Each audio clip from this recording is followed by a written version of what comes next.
हाँ खड़ी हो जाओ। तो नाम क्या है? मेरा नाम पंकजा।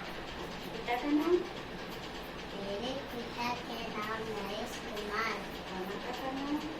मेरे माता का नाम पिंकी देवी। और आपका गाँव कौन सा है? गाँव पचमढ़ी। खड़ी हो जाओ। हाँ, बस बस। आपका नाम क्या है? कंचन। और पिता का नाम? कंचन। और मम्मी का नाम? और कौन सी साइड में रहते हो? खड़ी हो जाओ। आपका नाम क्या है? आर्यन। पिता का नाम?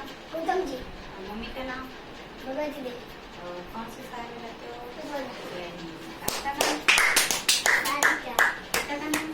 गौतम जी। और मम्मी का नाम? मधुनी। कौन सी साइड में रहते हो? पचमढ़ी। Very good. और आपका नाम? मुझसे और पिता का नाम?